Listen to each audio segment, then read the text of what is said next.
হালিমা এবং হারিস বিন আব্দুল উজ্জা তার দুর্বল গাধার উপরে চেপে পড়ল। অদমিয়ার মুসলমানেরা, ও নবীর উম্মত উম্মতানিরা, একটু খেয়াল করে শুনে খেলেন, জেনে খেলেন। এমন সময় আমার আপনার নবীকে যখন 14 দিন বয়স হয়েছিল, ওই 14 দিনের বাচ্চা আমেনা হালিমার কাছে তুলে দিয়েছিলেন। জোরে বলুন সুবহানাল্লাহ। ওই সময় রাতে হালিমা তুসাদিয়া রাদিয়াল্লাহু তাআলা আনহা তার দুর্বল গাধার উপরে আমার নবীকে দিয়ে চেপে পড়লেন। হারিস বিন আব্দুল উজ্জা উঠে পড়লেন, ওই দুর্বল গাধাটাকে পরিচালনা করল। যে দুর্বল গাধা এমনি করে বাবা আস্তে আস্তে আস্তে আস্তে করে যাচ্ছিল, আস্তে আস্তে করে যাচ্ছিল, হাঁফিয়ে যাচ্ছিল। ওই দুর্বল গাধাটা আমার নবীকে বেশ শক্তিশালী হয়ে যায়। ওই দুর্বল গাধাটা এত দ্রুত গতিতে ছুটে হালিমা হারিস বিন আব্দুল উজ্জাকে বলে, ও আমার পানের সারে, আপনি কিছু বুঝতে পারছেন না, কারণ বাস্তবে বুবুজান আমেনার কথা আমি তায়েফে পৌঁছালাম না, মক্কার জমিনেই প্রস্ফুটিত হয়ে যায়। কারণ এই বাচ্চার জন্য এই দুর্বল গাধাটা তরু তাজা সবল হয়ে দ্রুত গতিতে দৌড়ায়, এত দ্রুত গতিতে ছুটছে।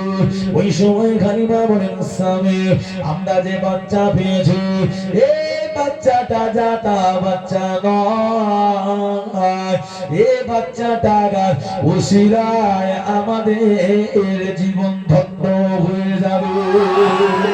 আমার পানির স্বামী এই গল্প করতে না করতে যে সমস্ত দাইমারা মক্কা জমিনে মা হালিমাকে পথ হারা করে তারা বেরিয়ে চলে যায়, ওই সময় দেখা যায় হালিমা একটুতে তার দুর্বল গাধা সবল হয়ে রয়েছে না, এত দ্রুত গতিতে ছুটে তারা গল্প করতে করতে ওই দাইমাদের সঙ্গে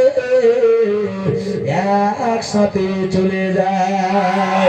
তাদের কাছাকাছি যখন চলে যায়, ওই দাইমারা বলেন, কি ব্যাপার, হালিমা দুর্বল গাধাটা তো তাজা হয়ে যায়, তাকে তো আমরা কয়েকদিন আগে ছেড়ে এসেছি, কিন্তু দেখি হালিমা আমাদের সঙ্গে দিয়ে নিল। এমন সময় দেখা যায় হালিমার গাধাটা তাদেরকে পিছিয়ে ফেলে দেয়। ওই সময় দাইমারা বলে, ও বুবুজান হালিমা, আপনি একটু গাধাটাকে আস্তে পরিচালনা করো, কারণ একসঙ্গে আমরা যাব। ওই সময় হালিমা মানবতার খাতিরে হালিমা ওই সময় গাধাটাকে স্লো করে দিলেন। আপনি যদি আমাকে মানবতা না দেখান, আমার কর্তব্য আপনাকে মানবতা দেখানো। আমরা কি করি, আপনি যদি আমাকে আপনার হেল্প যদি আমি না পাই, আমি তখন বলবো, আপনি যখন আমার কাছ থেকে হেল্প চাইবেন, সহযোগিতা চাইবেন, তখন বলবো, তুমি হেল্প করেছিলে, তোমাকে হেল্প করবে। কি তুমি সাহায্য করেছিলে? তুমি তো সাহায্য করোনি, আমি কি করে এখন তোমাকে সাহায্য করি? আমরা বলে পার হয়ে যাব। কিন্তু না, আল্লাহ হালিমাকে সহনশীলতা করেছিলেন, মানবিক করেছিলেন। একবার জোরে বলুন। হালিমা বললেন, যাই একসঙ্গেই যাব। তারা ছেড়ে গিয়েছিল, আমি তাদেরকে মানবতা দেখাই। একবার জোরে বলুন। কারণ তিনি হচ্ছেন নবীর দুধাম্মা জান। হালিমা এই গাধাটাকে তার লাগামটা পিছনে টানছেন, গাধা দ্রুত গতিতে ছুটে যাচ্ছে। একবার জোরে বলুন। গাধা পিছালো না, কারণ গাধা জানে যে তোমরা সে সময় আমাদের সাহায্য করনি, যে একসঙ্গে যাবে। এই গাধা আমার নবীকে নিয়ে দ্রুত গতিতে এগিয়ে যায়। একবার জোরে বলুন। আর জোরে হবে না। মুসলমানেরা অন্যান্য দাইমা অবাক হয়ে গেলেন। ওই সময় মায়েরা বলেছিলেন কি ব্যাপার, হালিমার বাচ্চাটা বোধহয় সুন্দর, কেন হালিমার গাধাটা যখন এগিয়ে যায় রাস্তায় আমরা কোনো খুশবু পেলাম না, কারণ এই হালিমা যখন তার বাচ্চাটাকে নিয়ে সামনের দিকে এগিয়ে গেল আমরা একটা মনোরঞ্জন একটা খুশবু পেতে থাকি। জোরে বলুন সুবহানাল্লাহ। ও নওজওয়ানেরা, ও যুবকেরা, তরুণেরা, বাচ্চারা, হালিমাতুস সাদিয়া রাদিয়াল্লাহু তাআলা আনহা আস্তে আস্তে সামনের দিকে যখন এগিয়ে যেতে লাগলেন, যখন তায়েফ এবং মক্কার মধ্যবর্তী স্থানে পৌঁছায় ওই জায়গাতে গিয়ে হালিমা তার স্বামীকে বলেছিল, ও আমার প্রাণের স্বামী, এই জায়গা আমাদের কিছু খেতে হবে। সেই জায়গায় তারা দাঁড়িয়ে পড়লেন। মশকের পানি আর খেজুর ছিল বাবা পুটলার ভিতরে, যে হালিমা খেজুরটা খেতে লাগবে একজন 80 বছরের বৃদ্ধ লোক হালিমার পাশে এসে দাঁড়িয়ে পড়েন, এসে বলেন, ও আপনার পরিচয় খেলা দিই, আপনি কে বলুন না, আপনার কাছে যে বাচ্চা রয়েছে ওই বাচ্চার পরিচয় না। হালিমা ওই সময় বলেন, আমেনা আমাকে পরিচয় দিতে নিষেধ করেছে, আব্বাজি বলুন না আপনি কি বলতে চান, আমি সবই বলবো কিন্তু পরিচয় দেব না। ওই সময় বৃদ্ধ বাবাজিটা বলেছিলেন, ও মা আপনি আপনার নামটা বলুন না। হালিমা ওই সময় বুঝলে না আমার নাম বললে তো কোনো অসুবিধা হবে না, কারণ আমেনা বাচ্চার পরিচয় দিতে নিষেধ করেছে। ওই সময় হালিমা বললেন, বাবাজি আমার নাম হলো হালিমা। হালিমা জোরে বলুন, আর একটু জোরে বলুন। যখন বললেন ওই সময় সাথে সাথে বৃদ্ধ বাবাজিটা বলেছিলেন, ও হালিমা তো আপনার নাম যদি হালিমা হয়, এই বাচ্চাটার নাম মোহাম্মদ, এই বাচ্চাটার আব্বা ইন্তেকাল করেছে, এই বাচ্চাটার আব্বা জানেন নাম আব্দুল্লাহ, ওনার আম্মা জানেন নাম আমেনা। ও হালিমা আপনার স্বামীর নাম আব্দুল উজ্জা, আপনি সমস্ত এই সমস্ত নামখানা মিলিয়ে নেন। হালিমা ওই সময় অবাক হয়ে যায়, কি ব্যাপার আমাদের পরিচয় খানা কিভাবে জানলেন? ওই সময় বৃদ্ধ বাবাজিটা বলেছিলেন, ও মা আপনি একটা বার বলুন না, আপনি একটা বার বলুন না আমার কথাটা মিলেছে কি মিলে না। হালিমা কিছু বলতে পারেন না। ওই সময় ওই বৃদ্ধ বাবাজিটা বলেছিলেন, হালিমা এই বাচ্চাটার চেহারা দেখবো না, এই বাচ্চাটার পিঠখানা আমাকে দেখা হবে না, চিনলে হবে না। বলছে যে নামগুলো বলবো সে নামগুলো কি গো ভুল বলেছে? ঠিক আছে, সঠিক না, একবার মিলে গিয়েছে। কি ব্যাপার, ইনি কোথা থেকে জানলো, আমি এখন কি বলবো? বলছে এই বাচ্চাটার পিঠ দেখা। লোকে বাচ্চা দেখতে যায়, পিঠ দেখতে যায় না মুখ দেখতে যায়? হ্যাঁ, চেহারা দেখতে যায়। কিন্তু বলছে এই পিঠ কেন দেখতে চাইবে? কোনো মতে হালিমা দেখাতে চাই না, কোনো মতে দেখাতে চাই না। ওই সময় ওই বৃদ্ধ বাবাজিটা বলেছিলেন, হালিমা আপনি যদি বাচ্চাটা না দেখান তাহলে আপনার এই বাচ্চাটা আমরা কেড়ে নেব। ওই সময় বলেছিলেন, বাবাজি আপনি আমাদের পরিচয়খানা কোথায় পেয়েছেন একটু বলো না।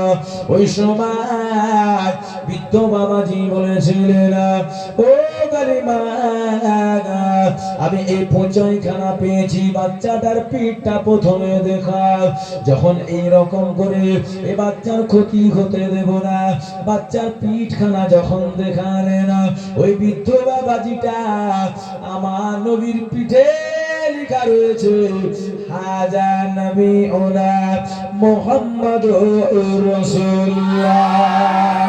আর একটু জোরে, ও হালিমা এই বাচ্চাটা যাতা বাচ্চা নয়, এই বাচ্চাটার পরিচয় আমি অনেক পূর্বে দিয়েছি, আমি আপনাদের বায়োডাটা খানা অনেক পূর্বে পেয়েছি।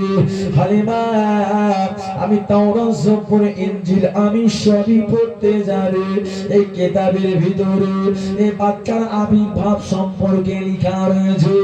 আপনি ভাবেন তো মা এর আব্বা জান আগে ইন্তেকাল করেছে। ও হালিমা, ইনি হচ্ছেন আগামী দিনের নবী। আরে তো জোরে বলো। ওই সময় দেখা যায় হালিমাকে বলেছিল, ও হালিমা, যখনই বাচ্চাটা বড় হবে, আমার তো বয়স হয়ে গিয়েছে, আমি যদি ইন্তেকাল হয়ে যায় তাহলে এই বাচ্চাটাকে বলে দেবে যে আমি এই বাচ্চাটাকে নবী বলে মেনে নিলাম। ও গালিবা, এই বাচ্চাকে নবী বলে মানার জন্য আমার আল্লাহ দয়াময় আমাকে আখেরি জামানার নবীর উম্মত বলে কবুল করে নেবে। হবে না, চিল্লা হবে। হালিমা অবাক, স্বামী স্ত্রী গল্প গুজব করতে লাগলেন, কি ব্যাপার, এ বাচ্চা সত্যি আমাদের নসিবওয়ালা বাচ্চা। এবার ধরে বলুন। হালিমা আমার নবীকে আরো আস্তে আস্তে বুকে জড়াতে থাকে। একবার ধরে বলুন, বুকে জড়াতে থাকে। এত সুন্দর বাচ্চা। হালিমা সেখানে খেজুর খেলেন, পানি পান করলেন, কিনা স্বামী করলেন। একসাথে সেখান থেকে বেরিয়ে যখন তাইফে পৌঁছে যান সন্ধ্যার সময়, এই তাইফে যখন নিজের পাশ গিয়ে পৌঁছাচ্ছে, পৌঁছে গিয়ে যখন দেখছেন যে বাড়িতে আমার নবীর দুধ বোন ছিল যার নাম ছিল সাইমা, এবং দুধ ভাই যার নাম ছিল আব্দুল্লাহ, এরা বড় ক্ষুধার্ত। রাতের বেলা যখন আমার নবীকে পৌঁছেছে, ওই সময় দেখা যায় হালিমা ঘুমাবে, হারিস বিন আব্দুল উজ্জাও ঘুমাবেন, বাড়িতে আর কোনো খাদ্য খাবার নেই। এতটা পথ অতিক্রম করে গিয়েছে, ক্ষুধা পেয়েছে, কি খাবে? রাতের বেলা অনাহারে ঘুমাতে হবে, কিছু করার নেই। অদরিয়ার মুসলমানেরা, হালিমা স্বামী হারিস বিন আব্দুল উজ্জা তিনি যখন বাবা দেখতে গেলেন, হালিমা বললেন, স্বামী আপনি একটু গোয়াল ঘরটা দেখুন, আপনি একটু গোয়াল ঘরটা দেখুন। এই ঘরটাতে আমাদের বকরিগুলো, আমাদের ছাগলগুলো ঠিক আছে না নাই? ওই সময় হারিস বিন আব্দুল উজ্জা যখন বাবা দেখতে গেলেন ওই ঘরটাতে এমনি করে ছাগলগুলো ঠিক আছে না নাই, হারিস বিন আব্দুল উজ্জা গিয়ে দেখে যে ছাগলগুলো মাঠে দুধ ছিল না। তখন দেখা যায় ওই ছাগলগুলো পালানে আমার আল্লাহ দুধ দিয়ে ভরপুর করে যায়। হারিস বিন আব্দুল উজ্জা গোয়াল ঘর থেকে এমন সময় দেখা যায় হালিমার কাছে গেলে, ও হালিমা রাতে এমনি করে অনাগারে ঘুমাতে হবে না, কারণ আমার আল্লাহ আমাদের রিজিক দিয়েছে। হালিমা বলেন, কোথায়? বলছে যে বকরিগুলো আমাদের দুধ দিত না, না খাওয়ার জন্য বকরিগুলো দুধ শুকিয়ে যায়, ওই বকরিগুলো পালানে আমার আল্লাহ দুধ দিয়ে ভরপুর করে দেয়। হালিমা তখন বেরিয়ে আসলেন, এসে দেখেন সত্যি সত্যি আমার আল্লাহ হালিমার ছাগলের দুধ দিয়ে ভরপুর করে দিলেন। দুধ দহন করলেন, পেট ভরে হালিমা সাবে সবাই মিলে পরিবার পরিজন খাওয়া দাওয়া করলেন। তারা রাতের বেলা আরামায়েশের সঙ্গে ঘুমিয়ে পড়লেন। ভোর বেলা যখন হয়ে যায়, ও নওজওয়ানেরা, এলাকার চতুর্দিকে মানুষ আম্মা জান হালিমা ঘরটাকে চতুর্দিকে ঘেরাও করে রয়েছে। ওই সময় দেখা যায় এত মানুষের সমাগম যখন তারা জমে গিয়েছে, ওই সময় তাদের হয়েছে হালিমার ঘুম খানা ভেঙে যায়। রাতে হালিমা বাইরে বেরোলেন, বেরিয়ে দেখেন অনেক মানুষ। ওই সময় হালিমাকে বলেছিল, ও বাবুজান হালিমা, আপনার বাড়ি কি এমন জিনিস রয়েছে, কারণ এত কেন খুশবু খুশবু, আপনি বলুন না, আপনার বাড়িতে এত সুন্দর খুশবু কোথা থেকে পেলেন? ওই সময় হালিমা বললেন, আপনারা কিভাবে জানলেন বুঝলেন? ওই সময় বাবা হালিমার এলাকার পাড়ার লোকেরা বলেছিল, ও বাবুজান হালিমা, আমরা এই খুশবু খানা নিজ নিজ নিজ নিজ বাসস্থান থেকে পেয়েছি। খুশবু যেদিক থেকে সুগন্ধ ছড়িয়ে যায় সেদিকটা আমরা আস্তে আস্তে আমরা ঠিকানা পেলাম আপনার বাড়ি। আপনার বাড়ির খুশবু প্রাণটা এসে পৌঁছে যায়। যত আপনার বাড়ির দিকে আসি তত বেশি খুশবু পাই। কি ব্যাপার, এই খুশবু এত সুন্দর, কি আছে আপনার বাড়ি? বলছে আমার বাড়ি কিছু নেই। মক্কা থেকে কিছু এনেছেন? মক্কা থেকে বাচ্চা এনেছি। বলছে তাই? তো আপনার বাচ্চাটা একটু দেখা, আপনার বাচ্চাটা দেখা। আমার নবীকে নিয়ে গেলেন, আমার নবীকে দেখাচ্ছে। এই নবী যেই গিয়েছেন তারা সেই সুগন্ধ খুশবু, তারা আমার নবীর কাছ থেকে ডাইরেক্ট খুশবুতে মতোয়ারা হয়ে যাচ্ছেন। যদি ওই সময় বাবা তায়েফের লোকেরা, তায়েফের মহিলারা বলেছিলেন, হালিমা আপনি কেমন বাচ্চা পেয়েছেন?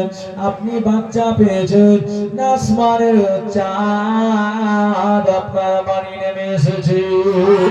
আর এত সুন্দর বাচ্চা, এ বাচ্চাটা দেখে আমাদের কলিজা ঠান্ডা হয়ে যায়, এ বাচ্চাটা দেখে আমাদের মন আশুরা হয়ে যায়। ও নওজওয়ানেরা, আমার আপনার নবী আম্মা জান হালিমা বাড়িতে থাকতে থাকতে দেখা যায় আমার নবী হালিমার বাড়িতে থাকে। হালিমার বাবা দুধ পান করেন। আল্লাহ হাবিব এমনি করে হালিমা ডান স্তনে দুধ পান করে, বাম স্তনে দুধ পান করেন না। হালিমা বুঝতে পারেন না কেন আমার বাচ্চা ডান স্তনে দুধ পান করে, বাম স্তনে দুধ কেন পান করেন না। যখন হালিমা দুধ ভাই আব্দুল্লাহ, এ আব্দুল্লাহকে আর ডান স্তনে লাগান না, এ আব্দুল্লাহকে হালিমা বাম স্তনেরই দুধ পান করা। এতে করে হালিমা বুঝতে পারলে এটা হচ্ছে আমার সন্তান মুহাম্মদ, এর সন্তানের দুধ ভাই আব্দুল্লাহ রয়েছে বলে আমার সন্তান মুহাম্মদ আমার ডান পা ডান স্তনে দুধ পান করে, আর ভাইয়ের জন্য বাম স্তনে দুধ রেখে দেয়। হবে না? আর আমরা কি ভাগে যদি কোনো কিছু পাই, হ্যাঁ ভাগে যদি কিছু পাই, এই সবটা আমার হলেই ভালো। কি বাপের সম্পত্তি যখন আমরা পাবো তখন আমরা কি করি, ও আমার তো 3-5টা ছেলে, ওর তো একটা ছেলে, ওর জায়গাটা বেশি হয়ে যাবে। যদি সম্পূর্ণ পেতাম তাহলে আমার ভালো হতো। কি করে, এরকম মানুষ আছে না? না, হ্যাঁ এরা লোভী না লোভী নয়? হ্যাঁ লোভী। সাবধান, হক কারো মেরে খাবেন না। আল্লাহ ছেলে মেয়ে দিয়েছেন, আল্লাহ তার রাখারও বাসস্থান করে দিয়েছেন। কথা ঠিক না বেঠি? হ্যাঁ আপনার বিজে বিজে সম্পত্তি রয়েছে, তার কম রয়েছে, দেখবেন তাদেরও জীবন যাপন হয়, আর যার বেশি রয়েছে তারও জীবন যাপন হয়। দুনিয়ার মুসলমানেরা, ও নবী উম্মত উম্মাতানেরা, রাসূলুল্লাহ ববুজাত হযরতে শাইমা তিনি বর্ণনা করে বলেন, আমি আমার ভাইকে মাঝে মধ্যে আমি ফাঁকা খোলা আকাশের নিচে নিয়ে যেতাম, আমি শাইমা দেখতে পেতাম আমার ভাই মুহাম্মদ আসমানে চাঁদের সঙ্গে যেন খেলা করে। আমার ভাই মুহাম্মদ যেদিকে হাত খানা নিয়ে যায় আসমানের সাত সেদিকে চলে যায়। আমার ভাই মোহাম্মদ হাতটাকে গেলায় আসমানের চাঁদ ওখান হেলে যায়। একবার জোরে জোরে বলুন সুবহানাল্লাহ। আমি সাইমা, আমি দিনের বেলা প্রখর রোদের সময় আমি যখন আমার ভাই মোহাম্মদকে আমি যখন খোলা আসমানের নিচ দিয়ে নিয়ে যায়, প্রখর এত উত্তপ্ত রোদ, ওই রোদ আমার ভাইকে ছায়া করে করে যায়। ও নওজওয়ানেরা, ও যুবকেরা, তরুণেরা, বাচ্চারা, রাতে কালিমা পানিতে আমার আপনার নবী একের পর এক দেখা যায় বছরখানা দুই পূর্ণ হয়ে থাকে। এই 2 বছরের জন্য হালিমা এনেছিলেন। হালিমা আমার নবীকে বাবা আমেনার কাছে ফেরত দিতে গেলে যখন আমার নবীকে আমেনার কাছে দিয়ে দিলেন, তখন দেখা যায় আমার আপনার নবীকে দেওয়ার সাথে সাথে হালিমা চোখ দিয়ে টপ টপ করে পানি গড়িয়ে পড়ে। চোখ দিয়ে টপ টপ করে পানি গড়িয়ে যাচ্ছে। এমন সময় আমেনা বলছেন, বাবু হালিমা আপনি কাঁদেন কেন? হালিমা বলছেন, বাবু কি বলবো দুঃখের কথা, এই বাচ্চাটার প্রতি একটা মায়া এসেছে, কিন্তু বাচ্চাটা ভবিষ্যতের কথা আমি মনে করি আমার চোখে পানি চলে আসছে। কি কারণ মক্কার আবহাওয়া ভালো নয়। ছেলেটা দেখে খুব সুন্দর হষ্টপুষ্ট হয়েছে, দেখতে ভালো হয়েছে। আপনি বলুন তো এই বাচ্চাটা যদি আমার কাছে আর কিছুদিন থাকে তা ভালো হবে, আপনি আমাকে আর কিছুদিনের জন্য দিন। আমেনা বললেন, না সত্যি তায়েফের আবহাওয়াটা ভালো, আমার নবীকে আবার 2 বছরের জন্য হালিমার কাছে আবার দিয়ে দিলেন। একবার জোরে বলুন। হালিমা বলছেন, আমার খালিকোর আবার আমার সন্তানকে পেয়ে ভরে গেল। একবার জোরে বলুন। হালিমা আমার নবীকে নিয়ে চলে যান নিজ বাড়িতে, নিজের বাড়িতে নিয়ে থাকতে লাগলেন। মাঝে মধ্যে আমার নবী তার দুধ ভাই আব্দুল্লাহ বোন সাইমার সঙ্গে ছাগলগুলো চড়াতো, মেষ চড়াতো। আমার আপনার নবী নূহ নবী একটা প্রিয় ছাগল ছিল। ওই ছাগলটা আমার নবীকে খুব ভালোবাসতো, আর আমার নবীও খুব ছাগলটাকে ভালোবাসতেন। একবার জোরে বলুন। আমার আপনার নবী নূহ নবী মাঝে মাঝে সাইমা আব্দুল্লাহর সঙ্গে ছাগল চড়ানোর জন্য মাঠে যেতে। মাঠে যখন ছাগল চড়াতে এক জঙ্গলের পাশে বাবা ছাগল চড়ানোর জন্য যায়, দেখা যায় মাঠে ঘাস না গায়। হালিমার ছাগলরা যেখানে চড়ে সেই জায়গাতে আমার আল্লাহ কচি কচি ঘাস ফুটিয়ে দেয়। লোকদের ছাগলেরা তারা কচি কচি ঘাস খেতে পায় না, তাদের পেট ভরে না।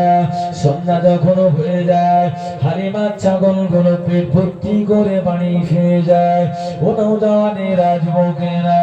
এমন সময় দেখা যায় আমার আপনার নবী নূর নবী হাবিবুল্লাহ জনাবে মুহাম্মদ রাসূলুল্লাহ সাল্লাল্লাহু আলাইহি ওয়াসাল্লাম তিনি মাঝে মাঝে বাবা ছাগল চড়াতে যেতেন।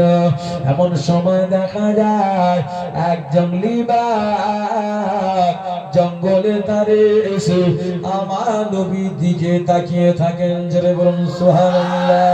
ও ভাইজানেরা, আমার নবী বাঘের দিকে যায় না, বাঘ দূর থেকে আমার নবীর দিকে লক্ষ্য রেখেছে। আমার আপনার নবী একদিন বাবা ছাগল চড়াতে যায় না, আমার আপনার নবী ছাগলগুলো চড়াতে গিয়েছে।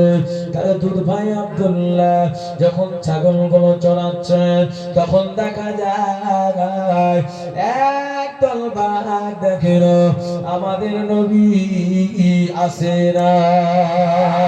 আমার নবী যে ছাগলটাকে বেশি ভালোবাসতেন, মহব্বত করতেন, ওই সময় জঙ্গলের বাঘ এসে ওই ছাগলটাকে ধরে নিয়ে জঙ্গলের ভিতরে চলে যায়।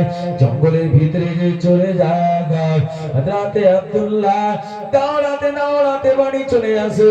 এসে বলে, ও ভাই মুহাম্মদ, আপনি যে ছাগলটাকে ভালোবাসতেন ওই ছাগলটাকে জঙ্গলের বাঘেরা ধরে নিয়ে চলে যায়।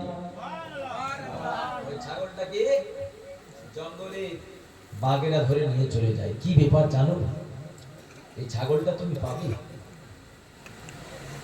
আমার নবী বলছেন, মা আমাকে যেতে দেন, আমি জঙ্গলে যাচ্ছি। আমার নবী উঠে দাঁড়ালেন। হালিমা বলছেন, বাছা, বাঘ কাউকে চিনবে না, বাবা ছাগল দিয়েছে ছাগলের জায়গায়। বলছে, মা আমি আসছি, কোনো ভয় নেই। আমার আপনার নবী দুটি দুটি পায়ে জঙ্গলের ভিতরে চলে গেলেন। হালিমা বাধা দিতে থাকলেন। জঙ্গলের ভিতরে যেই প্রবেশ করেছে, সাথে সাথে দেখা যায় আমার আপনার নবী গিয়ে দেখেন জঙ্গলের হিংস্র প্রাণীরা সবাই গোল করে মাঝখানে আমার নবীর প্রিয় ছাগলটাকে রেখে দিয়ে তারা পাহারা দিচ্ছে। এবছরে নবী যখন পৌঁছালে সাথে সাথে তারা আমার নবীকে সালাম দিয়ে উঠে দাঁড়িয়ে বললেন, আসসালাতু ওয়াসসালামু আলাইকা ইয়া রাসূলুল্লাহ, আসসালাতু ওয়াসসালামু আলাইকা ইয়া হাবিবাল্লাহ। একবার জোরে বলুন। তাই কবি বলে, বাঘেরা চিনল নবীজিকে, গাছেরা চিনল নবীজি, বাঘেরা চিনল নবীজিকে, গাছেরা চিনল নবীজি, উম্মত হয়ে চিনলাম না কো, চিনিল বনের ঘরে। আল্লাহ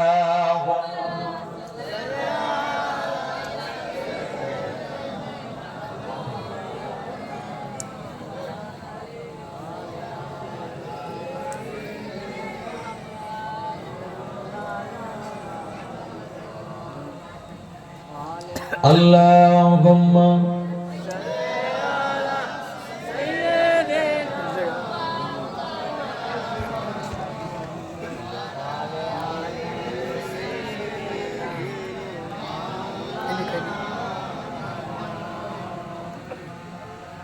কালমা লা ইলাহা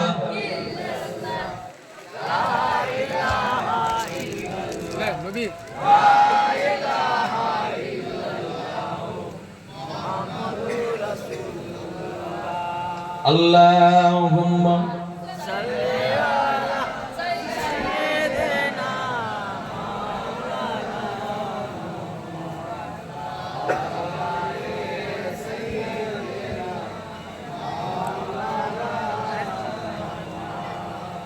আমার ভাইজানেরা, আমার নবী যে গেলেন সমস্ত বাঘেরা দাঁড়িয়ে আমার নবীকে সালাম জানালেন। জোরে বলুন। আমার আপনার নবী ওই সময় বলেছিলেন, ও জঙ্গলের বাঘেরা, তোমরা কেন আমার ছাগলটাকে ধরে এনেছিলে? জঙ্গলের বাঘেরা বলেছিলেন, ইয়া রাসূলুল্লাহ, হাবিবাল্লাহ, আপনি যখন ছাগলগুলো চড়াচ্ছিলেন আমরা জঙ্গলের সাইড থেকে আপনাকে আশা করছিলাম আপনি আমাদের সামনাসামনি আসবেন, আপনি বলেন আমাদের নবী, আপনাকে আমরা প্রাণ ধরে দেখব আর আমরা আপনাকে সালাম জানাবো। তাই আপনি আমাদের কাছাকাছি আসেন না বলে তাই আমরা আপনার প্রিয় ছাগলটাকে ধরে এনেছি। ইয়া রাসূলুল্লাহ, হাবিবাল্লাহ, আমরা জানতাম আমার নবী এই ছাগলটাকে বেশি ভালোবাসে। এই ছাগলটা যদি আমরা ধরে আনি আমাদের নবী চলে আসবে আর আমাদের নবীকে আমরা জান ধরে দেখে নেব আর তার ধরে সালাম জানিয়ে দেব। ও নওজওয়ানেরা, আল্লাহ নবী ছাগলটা নিয়ে হালিমার কাছে চলে আসলেন। হালিমা অবাক হয়ে যায়। আমার আপনার নবী তিনি বাবা এরকম করে মক্কার জমিনে ভাই আব্দুল্লাহ আরো পাড়ামাকার বালকদের সঙ্গে খেলাধুলা করছিলেন। এক পাহাড়ে দাঁড়িয়ে যখন খেলাধুলা করেন ওই সময় দেখা যায় ওই পাহাড় থেকে সাদা পোশাক পরিহিত দুইজন ব্যক্তি এসে আমার নবীকে ধরে নিয়ে পাহাড়ের উপরে চলে যায়। পাহাড়ের উপরে নিয়ে চলে যায়। পাহাড়ের উপরে যেই নিয়েছে, সাথে সাথে আব্দুল্লাহ ঘরের দিকে ছুট মেরেছে, গিয়ে তার আম্মাকে গিয়ে বলছেন, মা, আমাদের ভাই আব্দুল্লাহকে দুইজন সাদা পোশাক পরিহিত ব্যক্তি ধরে পাহাড়ের উপরে নিয়ে চলে গেছে। এই কথা কেউ বলো না, কথা কেউ বলো না, পাহাড়ের উপরে নিয়ে চলে গেছে। মা ব্যাপারটা বুঝলাম না, আমাদের কিছুই বললো না।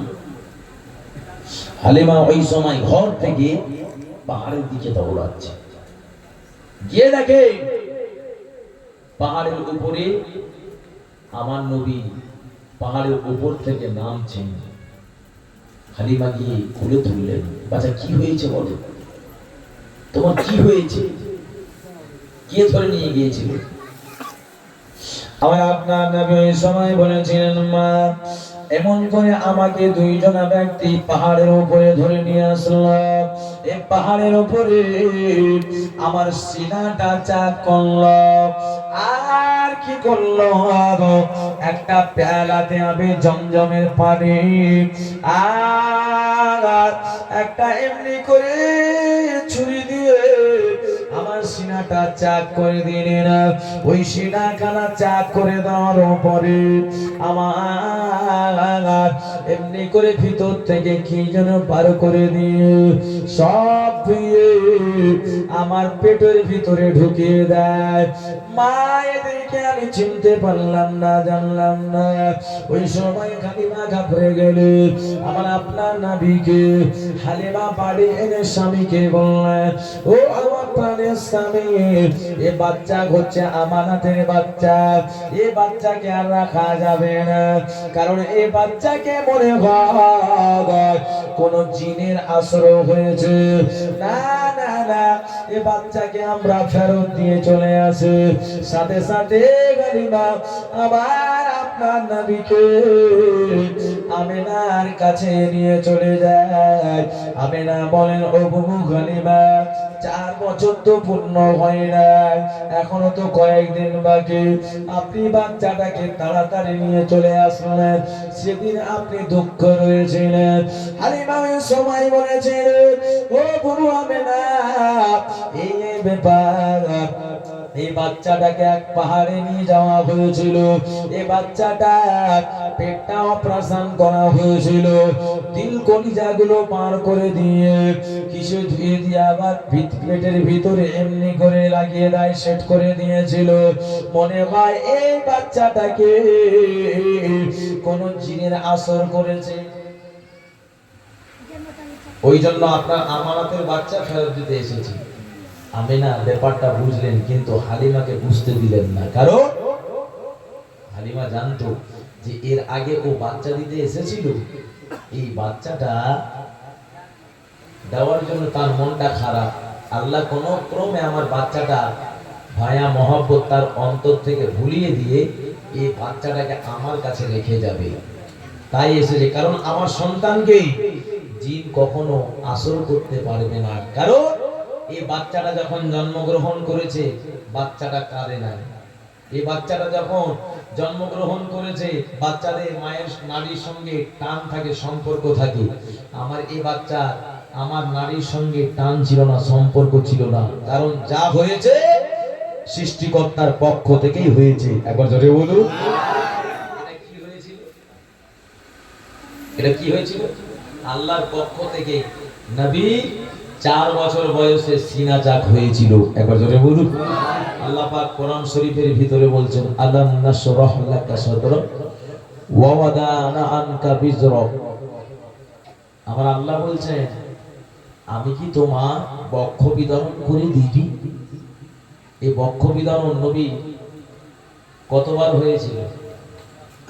4 বার। এই তো মনে রেখেছেন, আলহামদুলিল্লাহ, 4 বার হয়েছিল। একবার 4 বছর বয়সে,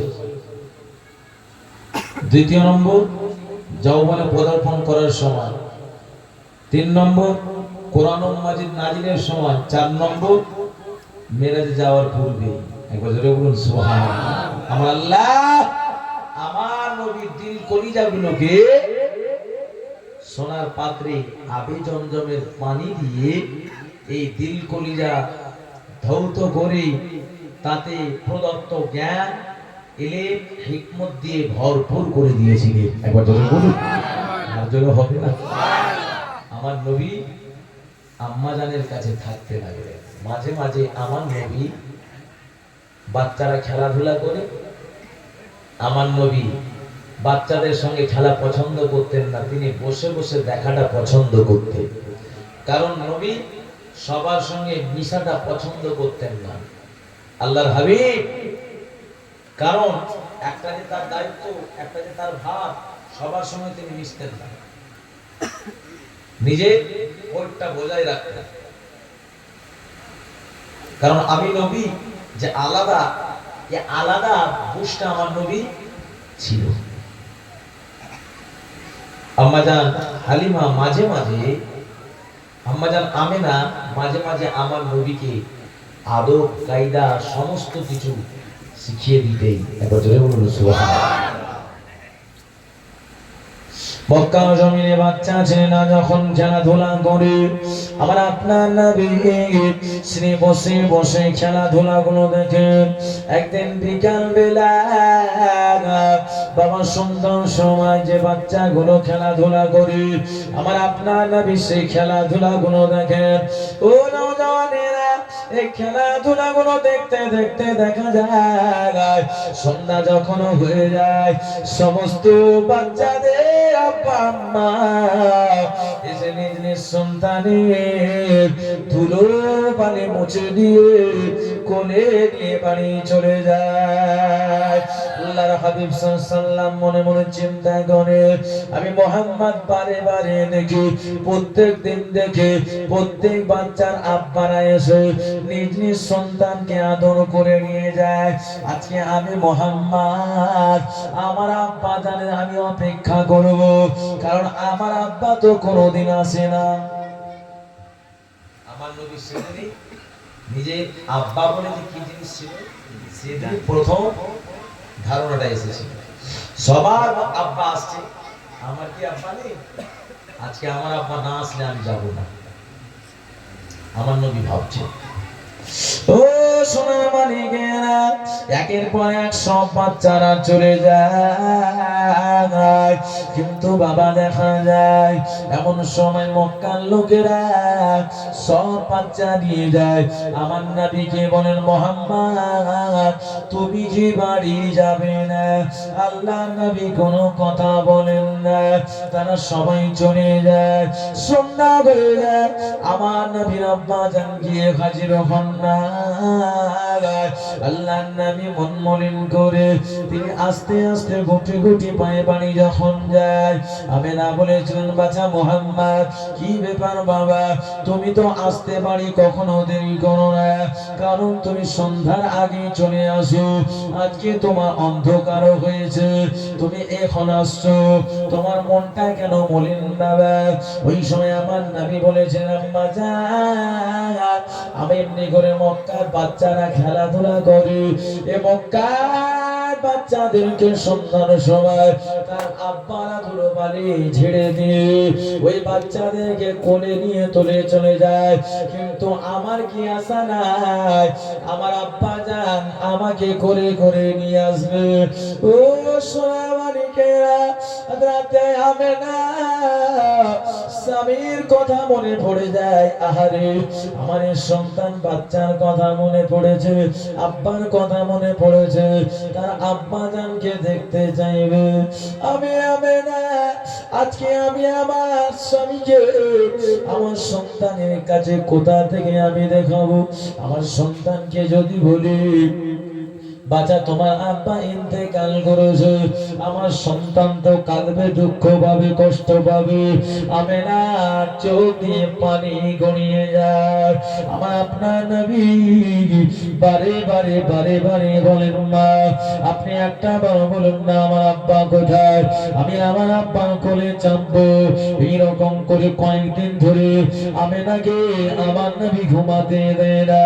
ও নওজওয়ানেরা, ওই সময় আমি জানেরা বাধ্য হয়ে কাঁদতে কাঁদতে বলেন, ও বাছা মোহাম্মদ, তুমি তোমার আব্বা জানের কোলে চাপবে, তোমার আব্বা জান তো ইন্তেকাল হয়ে যায়। ও বাছা মোহাম্মদ, আল্লাহ যদি চাপায় হাসরের ময়দানে তোমার আব্বা জানের কোলে আমার আল্লাহ চাপিয়ে দেবে। ও সোনামানিকেরা, আমার আপনার নবী কোনো মতে কর্ণপাত করেন না, কোনো মতে কথা শোনেন না। আল্লাহ নবী বলেন, আমার আব্বা জানের মাজার মাকান্তটা কোথায়, আপনি আমাকে সেই জায়গা নিয়ে চলুন, আমি আমার আব্বা জানের মাজার খানা দেখে আমি আমার মনকে সান্ত্বনা দেব। আমি আমার আব্বাজানের কবর দেখে আমি আমার মনকে সান্ত্বনা দেব।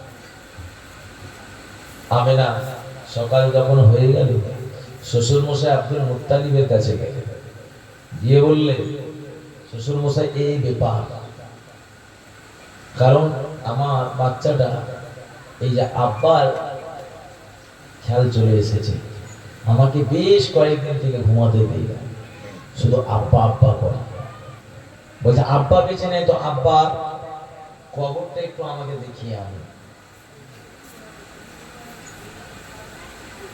শ্বশুর মশাইয়ের কাছে আমেনা বললে, আব্বাজি আমি তো আমার আব্বার বাড়িও যাই না অনেকদিন থেকে, যাক আমার আব্বার বাড়ি ঘোরা হবে, আর এদিকে আমার স্বামীর মাজারও আমি দেখিনি, আমার স্বামীর কবরটা আমারও দেখা হবে, আপনি একটু ইজাজত দিন।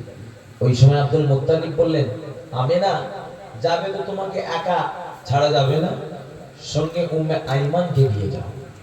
উম্মে আইমানকে সঙ্গে করে দিয়ে আমেনা চলে গেলেন আপনার আশরিফে।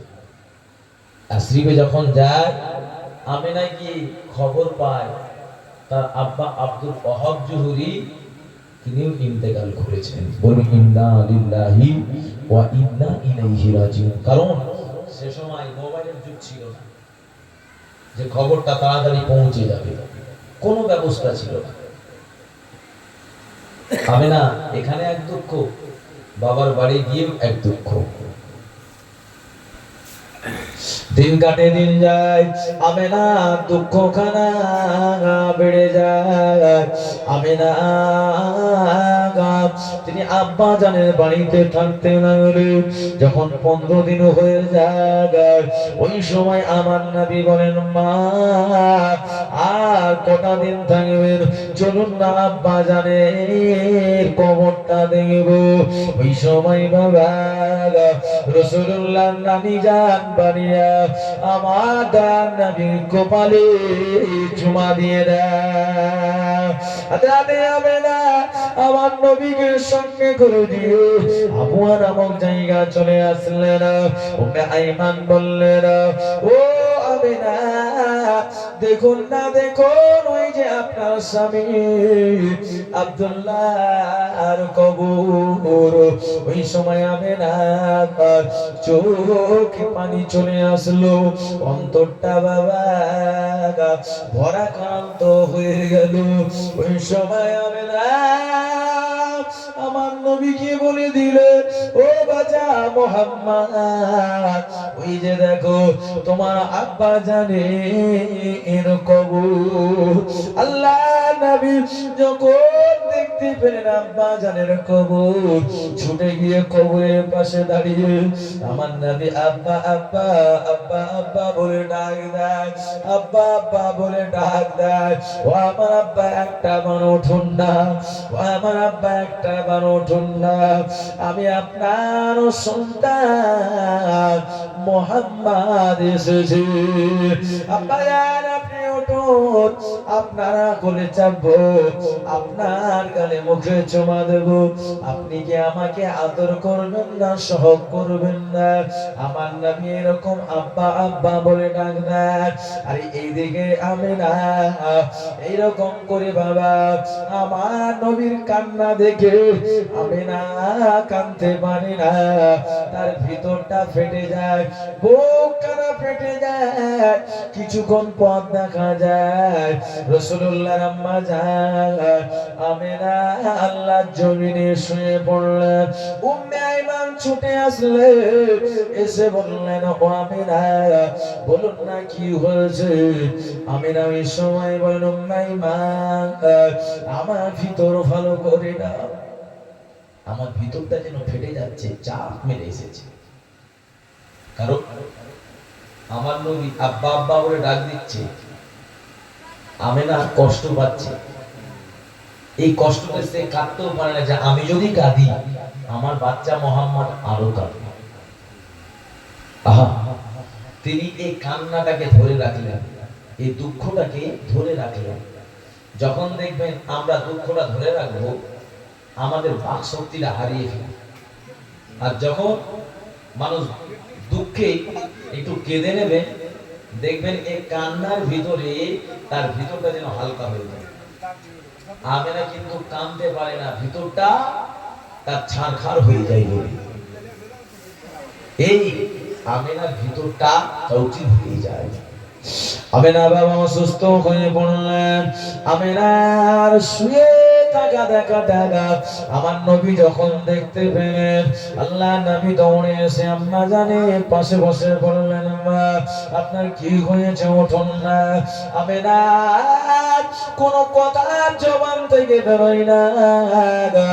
আমার নবী আম্মা জান মা আমিনার গালে মুখে চুমা দেওয়া, আপনি উঠুন না, আর আব্বা জানকে ডাক দেবো না, মা আপনি একটা বার উঠুন।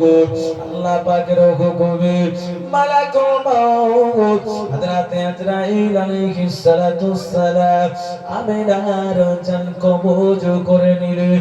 ইন্না লিল্লাহি ওয়া ইন্না ইলাইহি রাজিউন।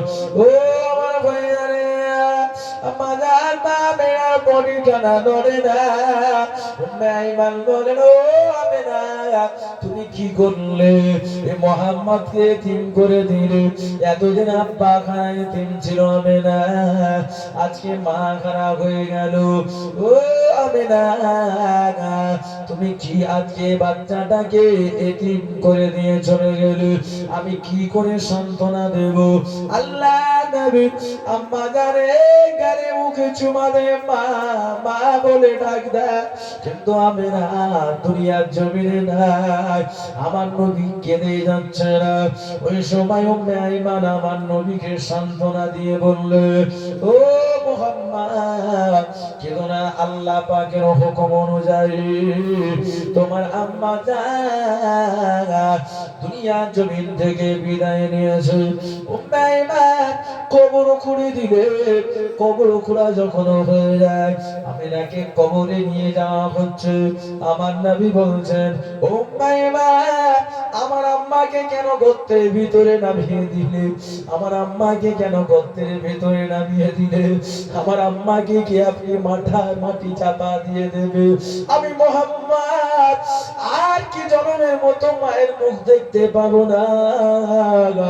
আমার দয়ার নবী আবওয়া নামক জায়গা অঝর নয়নী কাঁদতে লাগলে।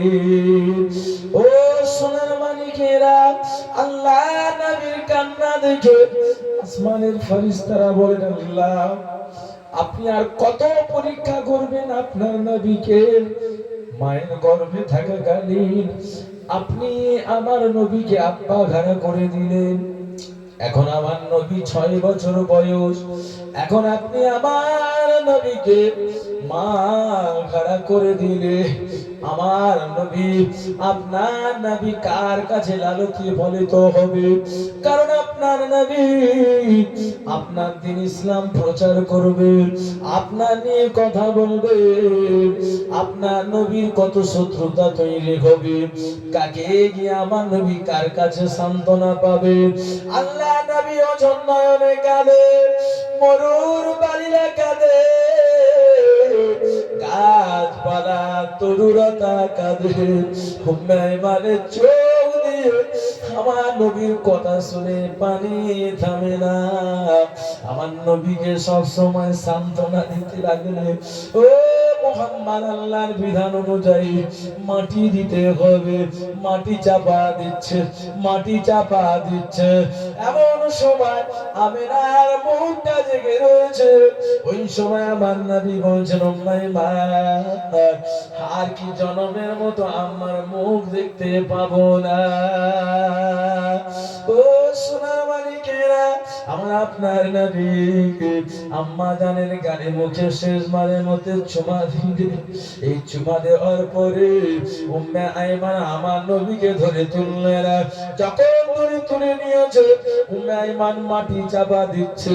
আমার নবী বলছেন, উম্মে আইমান, আর আমার আম্মার মুখে মাটি চাপা দিও না। আমি কি আমার মাকে আর দেখতে পাবো না? আমার দয়ার নবী কাঁদেন। উম্মে আইমান কোনো কথা শুনলেন না। আমিনার মুখে মাটি চাপা দিয়ে আমার শিশু নবীকে মক্কার উদ্দেশ্যে রওনা হন। আবার আপনার নবী পিছনের দিকে ফিরে ফিরে তাকায়, মায়ের কবরের দিকে ফিরে ফিরে তাকায়, মা মা বলে ডাক দেয়, মা। আমি যদি জানতাম আব্বা জানের কবর দেখতে এসে আমি আপনাকে হারাতাম, আমি আব্বার কবর দেখতে আসতাম না। আমার নবী পিছন দিকে বারে বারে আম্মা জানের কবরের দিকে দেখেন আর অঝর নয়নে কাঁদেন। কাঁদতে কাঁদতে আমার নবী মক্কার জমিনে চলে যায়। যখন আব্দুল মুত্তালিব উম্মে আইমানা আমার নবীকে দেখতে পেলে আব্দুল মুত্তালিব বলা শুরু করলেন, ও উম্মে আইমান, আমার পুত্রবধূ আমেনা কোথায়? আমার আপনার নবী ডুকরে ডুকরে কাঁদে। আব্দুল মুত্তালিব ওই সময় বলেন, দাদু ভাই কি হয়েছে? আমার নবী বলছেন, দাদু জান, আব্বার কবর দেখতে গিয়ে আম্মাকে হারিয়ে ফেলেছি। আব্দুল মুত্তালিবের চোখে পানি রাখতে পারে, কি নবীর কষ্ট। বাচ্চা বয়সে আব্বা আম্মা দুটোই হারিয়ে ফেলেছে। সেই দয়ার নবী, সেই মায়ার নবী, নবীকে কত কষ্ট করতে হয়েছে একমাত্র আমার নবী জানে আর আল্লাহ জানে। আব্দুল মুত্তালিব ওই সময় আমার নবীকে বুকে জড়িয়ে ধরল। আরে আল্লাহর হুকুম অনুযায়ী, আল্লাহর বিধান অনুযায়ী মা চলে গিয়েছে, সান্ত্বনা দিতে লাগলেন আমার নবীকে, দাদু ভাই চিন্তা করো না, তুমি আমার পাশেই থাকবে সদা সর্বদা। আমি আব্দুল মুত্তালিব তোমার পাশেই থাকবো। আমার নবীকে সান্ত্বনা দিয়ে আব্দুল মুত্তালিব নিজের কাছে রাখতে লাগলেন। দাদুর কাছেও বেশি দিন থাকা হলো না। আমার নবী বয়স যখন 6 মাস 6 বছর, তখন মা হারা হয়ে গেলে, বাপ হারা হয়ে গেলে। এদিকে দাদুর কাছে লালন পালন হতে লাগলেন। আব্দুল মুত্তালিব যখন বুড়ো হতে লাগলেন, চুলো পেকে গিয়েছে, দাড়িও পেকে গিয়েছে, আব্দুল মুত্তালিব বুঝতে পারলেন আর আমি বেশি দিন থাকবো না, কারণ আমার বয়স হয়েছে, আমার পোতাটাকে কারু কোল লাগাতে হবে, কারু সাইডে লাগিয়ে দিতে হবে।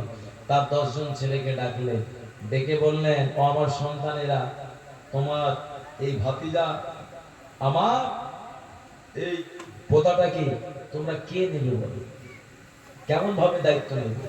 সবাই বলছে আমরা সবাই মিলে নেব। আব্দুল মুত্তালিব বলছেন, সবাই মিলে আমি দায়িত্বটা দেব না, কারণ এলোমেলো হয়ে যাবে, ঘাটাঘাটি হয়ে যাবে, কারণ এই বাচ্চাটার খিদমত ভালো করে হবে না। এমন সময় আমার নবী দাদুজান ডিসিশন নিলেন যে আমি যে সিদ্ধান্তটা দিচ্ছি এই সিদ্ধান্ত তোমাদের মেনে নিতে হবে। বলছে ঠিক আছে, তোমরা গোল করে বসো। আর আমার এই পোতা মোহাম্মদ যে কোলটা পছন্দ করে নেবে তার কাছে আমার এই পোতাটা থাকবে। সবাই বলল আব্বাজি আপনার সিদ্ধান্তটা আমরা মেনে নিলাম। অদমিয়ার মুসলমানেরা 10 জন চাচা গোল করে বসলেন, আমার আপনার নবীকে মাঝখানে রেখে দিলেন। সবাই বলে আমার কোলে যেন মোহাম্মদ বসে। আবু লাহাব বলে আমার কাছে, এমনি করে হামজা বলে আমার কাছে, এমনি করে মুকাম্মাম বলে আমার কাছে, হারিস বলে আমার কাছে, এক এক করে জুবাইর বলে আমার কাছে, আবু তালেব বলে আমার কাছে, আব্বাস বলে আমার কাছে, সবাই বলে আমার কোলে যেন বসে পড়ে। আমার আপনার নবী ঘুরতে ঘুরতে ঘুরতে ঘুরতে চাচা যা আবু তালিবের কোলে বসে পড়লে। ওই সময় আব্দুল মুত্তালিব বলেছিলেন, ও আমার পিতা মুহাম্মদ, আমার সিদ্ধান্ত অনুযায়ী আমার পিতা সঠিকটাই নির্বাচন করে নিয়েছে। হবে না? আমার ছেলেদের ভিতরে সব থেকে নরম হৃদয়ের ব্যক্তি ছিলেন আবু তালিব। যার মনটা ভালো তার কাছে বাচ্চারা থাকবে, সেই বাচ্চা মানুষ করতে পারবে না। এ আবু তালিব এর কাছে লালন পালন হবে। আবু তালিব এই বাচ্চাটাকে দেখবে, এর আব্বা আম্মা নেই, এখন দাদু রয়েছে, দাদু থাকবে, একে তুমি লালন পালন করবে। অদরিয়ার মুসলমানেরা, ও নবীর উম্মাত উম্মাতানিরা, আব্দুল মুত্তালিব বাবা দেখতে দেখতে বৃদ্ধ হয়ে পড়লেন। রাসূলুল্লাহ সাল্লাল্লাহু আলাইহি ওয়াসাল্লামের বয়স যখন 8 বছর 2 মাস 10 দিন যখন হয়ে যায়, রাসূলুল্লাহ দাদুজান আব্দুল মুত্তালিব ইন্তেকাল হয়ে যান। ইন্না লিল্লাহি ওয়া ইন্না ইলাইহি রাজিউন। দাদুজান আব্দুল মুত্তালিব ইন্তেকালে আমার আপনার নবী অনেক শোকাহত, অনেক কান্নাকাটি করেছিলেন। আব্দুল মুত্তালিব বর্ণনা করে বলে, আমি আবু তালিব আমার আব্বা জান ইন্তেকালের পরে আমি আমার ভাতিজা মুহাম্মদকে আমি আমার ছেলে থেকেও বেশি ভালোবাসতাম। ও দুনিয়ার মুসলমানেরা, চাচা আবু তালিবের কাছে আমার আপনার নবী লালন পালন হয়। দেখতে দেখতে দেখা যায় আমার আপনার নবীকে কোনো কাজকর্ম আবু তালিব করাতেন না। আল্লাহর নবীর বয়স যখন 12 বছর হয়ে যায়, চাচা জান আবু তালিব বাবা শাম দেশে ব্যবসা করতে যাবে। ওই সময় আমার নবী বলেন, চাচা যান আপনি কোথায় যাবেন? বলছে বাণিজ্যে যাব। চাচা যান আমিও আপনার সঙ্গে যাব। আবু তালিব নিয়ে যাবেন না, আমার নবী হাল ছাড়বেন না, চাচা জানের সঙ্গে যাবে। ওই সময় আবু তালিব মনে মনে চিন্তা করলেন, বাচ্চাটাকে যদি রেখে যায়, যদি বাড়িতে দেখভাল না করি, বাচ্চাটা দুঃখ পাবে, কষ্ট পাবে, তার থেকে ভালো আমার সঙ্গে নিয়ে যায়। এই বাচ্চাটা আস্তে আস্তে ব্যবসা বাণিজ্য শিখে নেবে। এই মনে করে আবু তালিব আমার নবীকে সঙ্গে করে নিয়ে শাম দেশের উদ্দেশ্যে রওনা দিলেন। ও নওজওয়ানেরা, যখন শাম দেশের দিকে পাড়ি দিয়েছে, মক্কার জমিন ছেড়ে যখন বাবার জর্ডানের দিকটা যাবে, মক্কা জর্ডানের মধ্যবর্তী স্থান, আর একদিকে হচ্ছে এর মাঝখানে বিশাল একটা মরুভূমি। ওই মরুভূমি হচ্ছে জর্ডানের মরুভূমি। ওই মরুভূমিতে সবাই বাবা হেঁটে হেঁটে চলে যায়। এত প্রখর রোদ বাবা, পথ হাঁটে কিন্তু পথ কম কমে না, আর বিশাল গরম লাগছে, বিশাল তাপ লাগছে, কারণ একটা গাছ মাত্র নয়, আবু তালিব দলবল নিয়ে যাচ্ছে না। তারা একে একে মনে মনে চিন্তা করেন, দূরে একটা গাছ দেখতে পেলাম, ওই গাছটা দেখতে পেয়েছে, গাছের কাছে গেলে একটু আমরা সেই গাছ তলা বসে আমরা একটু জিরিয়ে নেব, আরাম নেব, সেই জায়গায় একটু ঠান্ডা ভাব থাকবে, সেই জায়গায় একটু আমরা আরাম নিয়ে নেব। যখন বাবা দেখা জায়গায় ওই গাছটা দেখতে পেলে তারা অনেকটা পথ অতিক্রম কাছে গিয়েছে, কিন্তু গাছটা কিন্তু কাছে মনে হয় না, অনেক দূরে রয়েছে, তারা আর হাঁটতে পারে না। এমন সময় যেতে যেতে দেখা যায় যখন কাছাকাছি চলে এসেছে, ওই সময় দেখেন ওই গাছটা মরে গিয়েছে, গাছটা একটা পাতাও নাই। গাছে যদি পাতা না থাকে, কেউ গাছের তলায় ঠান্ডা লাগবে? ঠান্ডা লাগবে না, তাদের মন খারাপ। কি ব্যাপার, এই গাছটা শুকিয়ে গিয়েছে, এই গাছের তলা আমরা ছায়া পাবো না, এত আশা করে আসলাম, তাহলে আশাটা নিরাশা হয়ে গেল, যে সান্ত্বনা পাবো একটু, সান্ত্বনা কি হবে, কারণ গাছে পাতা নেই। ও দুনিয়ার মুসলমানেরা, ও নবীর উম্মতেরা, ওই সময় আমার আপনার নবী বলেন, চাচা যান, চাচা যান, আপনারা তো ক্লান্ত শ্রান্ত হয়েছে, চলুন না জায়গায় ওই গাছটার তলায় আমরা গিয়ে একটু বসি।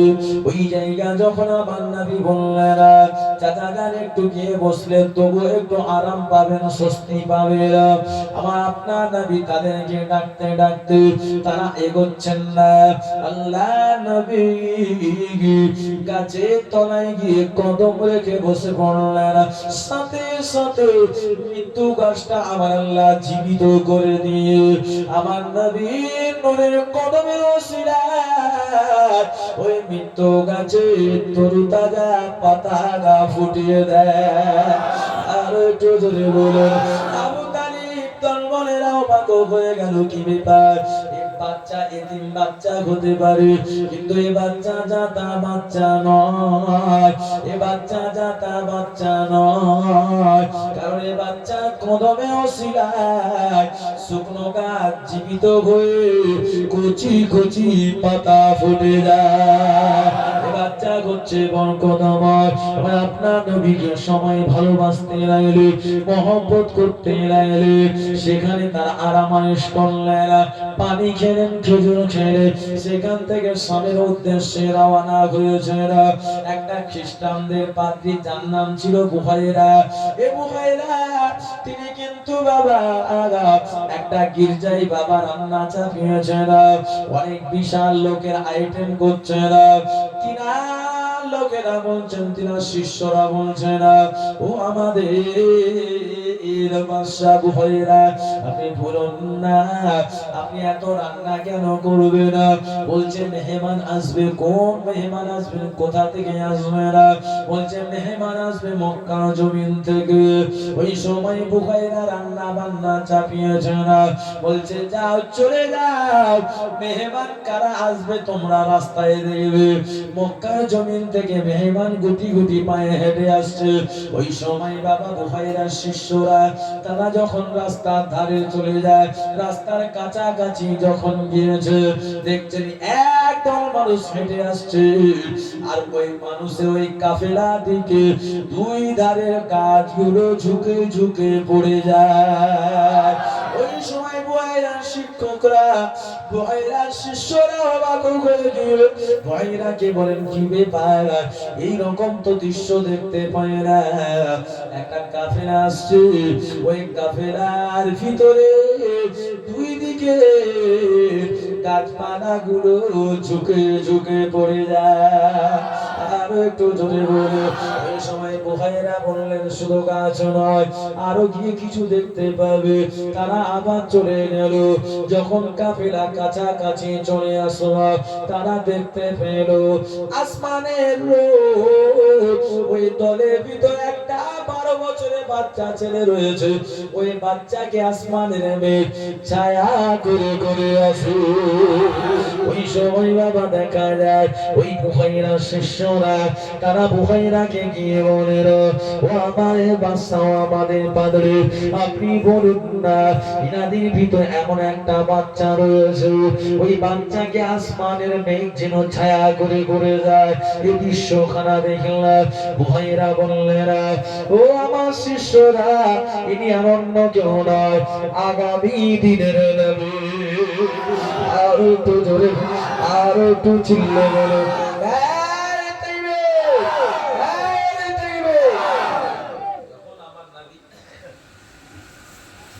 ওই কাছাকাছি গিয়েছেন, বুহাইরা গেলেন, গিয়ে পুরো কাফেলাকে এনে একবারে সবাইকে ঠান্ডা করে বসিয়ে সুন্দর করে খাইয়ে দাইয়ে সান্ত্বনা দিয়ে বুহাইরা বলতে লাগলেন,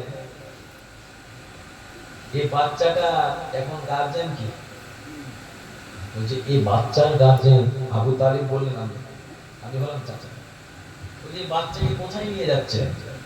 ওই শাম দেশে। হ্যাঁ, শাম দেশে নিয়ে যাচ্ছে। এই বাচ্চা কি জানে? এই বাচ্চা সম্বন্ধে জানে? এই বাচ্চা জাতা বাচ্চা নয়, এই বাচ্চার শত্রু দুশ্মন বেশি। এই বাচ্চাটা শত্রু বেশি। কি গো, ভালো মানুষের শত্রু কম থাকে না বেশি থাকে? হ্যাঁ, ছাপ দেওয়ার জন্য প্রস্তুত থাকে, ঠিক না বেশি? হ্যাঁ, এদিকে দেখা যায় এই বাচ্চাকে আপনি খবরদার নিয়ে যাবেন না। কিন্তু আমরা আসছি, আপনি কি করে জানেন এত আইটেম করেছে? আপনি কি, আপনার পরিচয় দেন না। আমি হলাম একজন খ্রিস্টানদের পাদ্রী, খ্রিস্টানদের পাদ্রী। আমরা যেমন মাওলানা, আমাদের ইসলাম ধর্মের আলো, খ্রিস্টানদের মধ্যে যারা ধর্মগুরু তাদের পাদ্রী বলা। তো আপনি কি করে? বলছে আমি আমার নবীর খিদমতের জন্য আমি প্রস্তুত ছিলাম। একবার জোরে বলুন, আপনি কি করে জানলেন? ও মক্কার মানুষেরা, ও মক্কার লোকেরা, আমি এমনি করে বুখাইরা, আমি তাওরাত বই, ইনজিল আমি এমনি করে পড়তে জানি। আমি সেই কিতাবগুলো আমি পড়েছিলাম, কিন্তু সেই কিতাবগুলোর ভিতরে আমি দেখেছিলাম যিনি আগামী দিনের নবী হবে, তিনি এই রাস্তা দিয়ে ওমর তিনি হেঁটে যাবে, যিনি আখিরি জামানার নবী হবে না, তিনি আব্বা জান ইন্তেকাল হয়ে যাবে, আম্মা জান ইন্তেকাল হবে, তিনি আম্মার নাম হালিমা হবে, দাইমার নাম হালিমা হবে। ও নওজওয়ানেরা, আমি এই কিতাব করা দেখে দেখে আমি এই জন্য এই ডেটে আমি এই খাদ্য খোরাকের আমি ব্যবস্থা করেছি যে আমার দয়ার নবীকে আমি একটু প্রাণ ভরে মেহমানদারি করব। আর একটু ধরে বলো, কারণ আমার নবী মেহমানদারি করাটা পছন্দ করে। আল্লাহ রাসূল বলেছে, মেহমান যখন আসবে তোমরা মনটা খারাপ করবেন না, মনে দুঃখ নেবে না। মেহমান যখন আসবে মনে রাখবে মেহমান আমার বাড়িতে কপাল নিয়ে এসেছে। মেহমান যখন চলে আসবে সে মেহমানকে বুক ভরে আপ্যায়ন করো। মেহমান যখন তোমার বাড়ি থেকে শান্তি মনে যাবে তখন দেখবে মেহমানের দুয়াতে আমার আল্লাহ তোমার অপরন্ত বরকত দিয়ে দেবে। ও সোনার মানিকেরা, বুহাইরা জানিয়ে দিল, ও আবু তালিব খবরটা নিয়ে যাবেন না। আপনি এখানে একটা ছোট্ট বাজার, এই বাজারে আপনি মাল সামান গুলো বিক্রি করো। সেই জায়গা বিক্রি করে দিল, ক্ষণিকের মধ্যে বিক্রি হয়ে গেল। আবু তালিব বলে না, আমি শাম দেশে ব্যবসা বাণিজ্য করতে গিয়ে অনেক টাইম লেগেছে বিক্রি করতে, কিন্তু আজকে আমার বেশি সময় লাগেনি, কিন্তু আল্লাহ আমাকে এই অল্প সময়ের ভিতরে অনেক অনেক গুণে বেশি লাভ দিয়েছে। সেখান থেকে তারা মক্কায় চলে আসলেন। সেই জায়গায় আমার নবীকে আবু তালিব বেশি বেশি ভালোবাসতে লাগলেন। আল্লাহর নবীর বয়স যখন 15 বছর, মক্কার জমিনে একটা হামলা হয়েছিল, মক্কার জমিনে একটা যুদ্ধ হয়েছিল, মক্কার জমিনে বিদেশ থেকে একটা কাফেলা এসেছিল। ওই বাদ নামক লোক বাবা, এমনি করে উরওয়া নামক ব্যক্তিটা তিনি একটা কাফেলা মক্কার জমিনে পাঠিয়েছিলেন। অন্য দেশ থেকে ব্যবসা বাণিজ্য করার জন্য মক্কার জমিনে উরওয়া নামক ব্যক্তি একটা কাফেলা পাঠিয়েছিল। কিন্তু আমরা এখান থেকে দিল্লি, বোম্বাই, গুজরাট, উড়িষ্যা আমরা যাই না কাজকর্ম করতে। হ্যাঁ, তো মক্কার জমিনে একটা কাফেলা পাঠিয়েছে। যে মক্কার জমিনে কাফেলা পাঠিয়েছে ব্যবসা বাণিজ্য করছে, আর উরওয়া একজন ব্যক্তিকে মক্কার এক দুষ্কৃতী তাকে তার মাল সামান কেড়ে নিয়ে তাকে কতল করে দিয়েছে। যদি আমাদের এখানকার মানুষ বাইরে ব্যবসা করতে যায়, এই উড়িষ্যায় যারা ফেরি করতে যাচ্ছে বলছে মারছে, ধরে ধরে মারধর করছে, কি আমাদের মন খারাপ করে? কেন মারধর করবে? কিন্তু কিছু করার নেই। এই মক্কার জমি এরকম তাকে মেরেছে, মাল সামান কেটেছে, মাল সামান নিয়ে ওই ব্যক্তিটাকে জনমের মতন ধোলাই দিয়েছে, একবারে শেষ করে দিয়েছে, কতল করে দিয়েছে, জবা করে দিয়েছে। উরওয়ার কিন্তু রাগ ধরে যায়। উরওয়া কোনো কথা না বলে উরওয়া বিশাল বাহিনী এনে মক্কার মানুষদের সঙ্গে লড়াই করা শুরু করেছে, যুদ্ধ করা। ও যে জায়গায় সিদ্ধান্ত নিল না, মক্কার মানুষ কি করবে? এই ছত্রগাছিতে ধরে কোন ব্যক্তি এসেছে আর কেউ যদি মেরে দেয়, মন্ডল সরকার, গ্রামবাসীর কোন দোষ? ওই বাচ্চাটা করেছে, তাহলে তোমার ক্ষতি হয়েছে, তুমি গ্রামে জানাবে, যেটা হলো একটা ফয়সালা হবে। ও এসে পুরো গ্রামকে হামলা করবে, গ্রামের লোক ছেড়ে দেবে? কোনো মতেও ছাড়বে না। 4 বছর ধরে যুদ্ধ চললো। এই 4 বছর ধরে যুদ্ধ চলার ক্ষেত্রে মক্কার জমিনে অনেক ক্ষয়ক্ষতি হয়েছে, অনেক মহিলা বিধবা হয়েছে, অনেক বাচ্চারা আব্বাহারা এতিম হয়েছে। আমার নবী দেখলেন এত বিশাল যুদ্ধ আর এত উভয়ের ক্ষতি, উরিয়ার পক্ষের লোকেরও ক্ষতি, মক্কার লোকের পক্ষেও ক্ষতি। আমার নবী ভাবলেন এতে ক্ষতি হয়েছে, এতে লাভ হয় না। কারণ মারামারি করে ভাই লাভ হয় না, ক্ষতি হয়? ক্ষতি হয়। ক্ষতি হয়েছে, তাহলে এতে কি করা যাবে? আমার নবী সিদ্ধান্ত নিলেন মক্কায় একটা সংগঠন করতে হবে। আমি যদি একা একা ডাক দিই, আমাকে তো এখন কেউ চিনে না। তাহলে সে সময় আমার নবী একজন বিজ্ঞ ব্যক্তি ছিল, যার নাম ছিল আরকাম বিন জুবাইর। কি নাম ছিল? আরকাম বিন জুবাইর। এই আরকাম বিন জুবাইরের সাথে আলোচনা করলেন, আপনি মানুষ ডাকুন, ভাষণ আমি দেব। আরকাম বিন জুবাইর মক্কার মানুষদেরকে ডাকলেন। আমার নবী ভাষণ দিলেন, এই মক্কার মানুষেরা, মক্কার জমিনে এই যুদ্ধ হলো, এই যুদ্ধ হওয়ার কারণে অনেক মানুষ প্রাণ হারাতে হলো, অনেক মায়েরা বিধবা হলো, অনেক বাচ্চা এতিম হলো। বলো, যারা প্রাণ হারিয়েছে তাদের ফ্যামিলির লাভ হয়েছে না ক্ষতি হয়েছে? সবাই বলছে ক্ষতি হয়েছে। বলছে তাদের সংসারটা চলবে কি করে? এইদিকে বাচ্চারা বেশি কথা বলছে, একবারে জীবনে প্রথম থেকে এরা কথা বলছে। সবাই বলছে ক্ষতি হয়েছে। বলছে ক্ষতি হয়েছে, যুদ্ধ করাটা আমার ঠিক হয়েছে? না। তাহলে যুদ্ধটা কিভাবে হয়েছে? ওই যে এক মানুষটাকে মাল সামান কেড়ে নেওয়ার জন্য তাকে কতল করেছে বলে যুদ্ধ শুরু হয়েছে। তাহলে একটা সিস্টেম তৈরি করতে হবে, গ্রামে কোনো ঝামেলা রাখবো না। তোমাদের মতামত কি? সবাই বলছে না, আপনি যে সিদ্ধান্ত দিচ্ছেন, আপনি যে কথাগুলো বলছেন, বাস্তবিক সঠিকই কথা বলছেন। একবার জোরে বলুন। আমার নবীর কথাকে প্রাধান্য দিলে তাহলে একটা সংগঠন করা হোক। এই সংগঠনে আমরা কিছু নওজওয়ান যুবক থাকব, থেকে এই সংগঠনটা আমরা সঠিকভাবে পরিচালনা করব। যে সংগঠনটা আমার নবী করেছিলেন, ওই সংগঠনের নাম কি? হেল্পফুল ফজুল। আর যে যুদ্ধটা হয়েছিল, যুদ্ধের নাম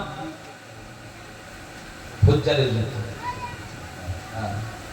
যাই হোক, হেল্পফুল ফজল সংগঠন করে নবী যখন দেখলেন আমার নবীর এই বাক্য শুনে লোকজন আমার নবীকে অনেক টাকা পয়সা সোনা দানা আমানত রাখতো, আমার নবী এই আমানতের টাকাগুলো যেভাবে যে দিত সেভাবে ফেরত দিতে, একবার জোরে বলুন। তাই আমার নবীকে সবাই আল আমিন লকাবে ভূষিত করলেন, একবার জোরে বলুন। মুহাম্মাদের কাছে যেমন ভাবে যে টাকা রাখতাম, যে মাল সামান রাখতাম, যখন চাইতাম সেভাবে ফেরত পেয়ে যেতাম, একবার জোরে বলুন। আমার নবী বললেন, এই সংগঠনের লোকেরা, আমি নবী তোমাদের জানিয়ে দিচ্ছি, সংগঠনে 1 নম্বর রুলস হলো বাইরে থেকে কোনো মেহমান আসলে তাদের আক্রমণ করা যাবে না। 2 নম্বর হলো তাদের মাল সামানের নিরাপত্তা দিতে হবে। 3 নম্বর হলো ওয়া কারণে কাউকে কতল করা যাবে না। 4 নম্বর হলো তাদের ভালোবাসা দিতে হবে। 5 নম্বর হলো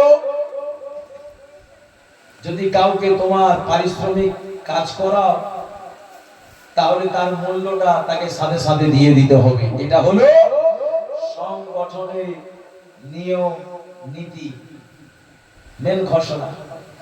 সবাই আমার নবীর এই বক্তব্যকে অ্যাকসেপ্ট করে নবীর প্রতি খুশি হয়ে সবাই বলেছিলেন সাদিক ইয়া রাসূলুল্লাহ, একবার জোরে বলুন।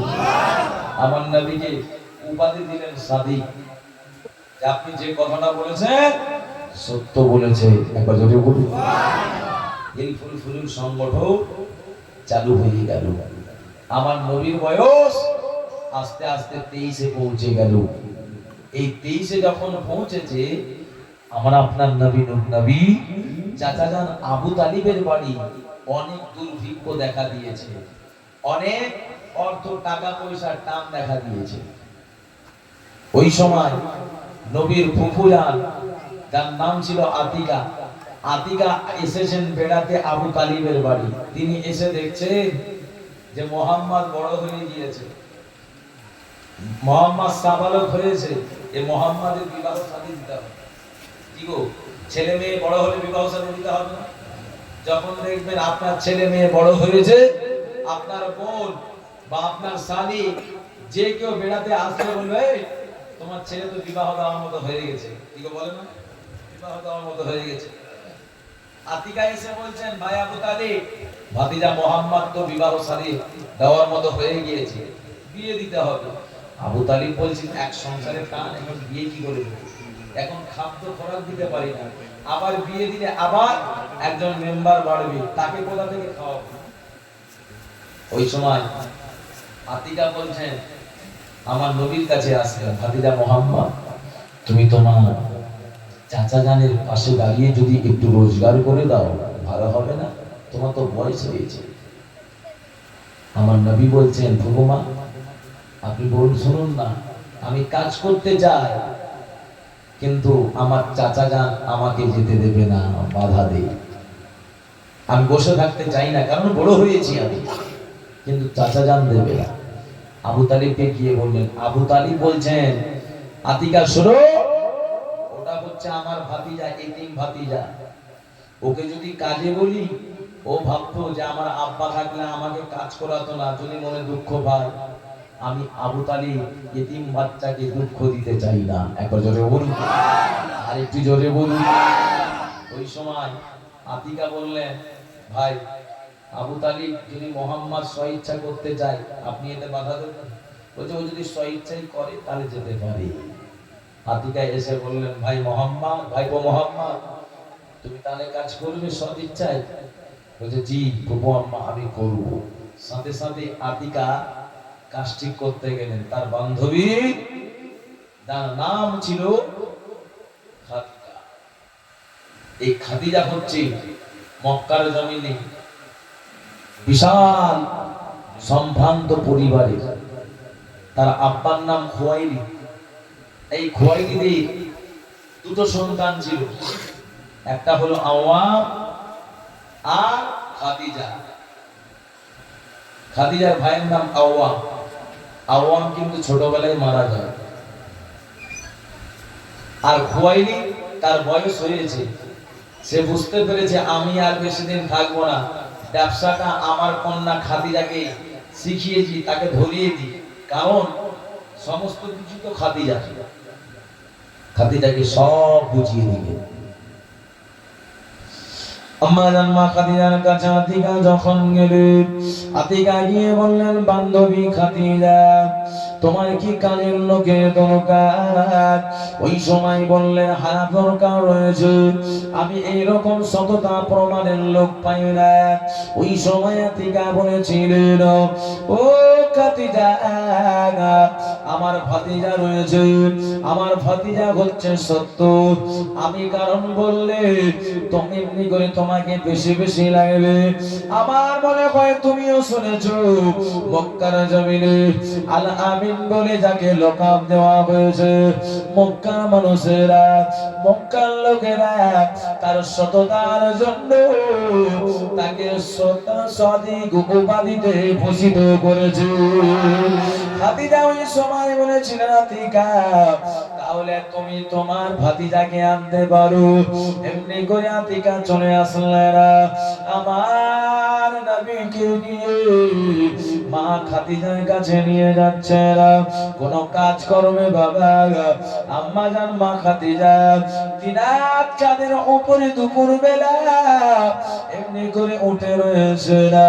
এদিকে আমার আপনার নবীকে আতিকা খাদিজার বাড়ি নিয়ে যাচ্ছে, ছাদের উপর থেকে খাদিজা দেখতে পায় এমনি করে আতিকার সঙ্গে যে বাচ্চাটা রয়েছে, ওই বাচ্চার দিকে খেজুর গাছগুলো ঝুঁকে ঝুঁকে পড়ে যায়। খাদিজা ওই সময় চাঁদের উপরে অবাক হয়ে তিনি ঘরের মধ্যে চলে আসলেন।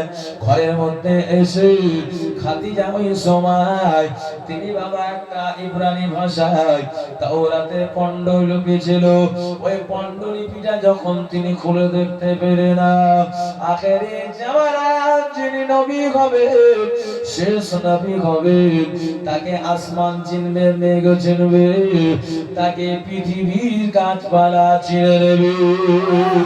আর তো জোরে বলে যখন আমার নবী আসলেন, আমার আপনার নবী চেহারাখানা দেখে আম্মা জান খাদিজা অবাক হয়ে যায়, আমার নবীকে থাকার জন্য দিতে লাগলেন।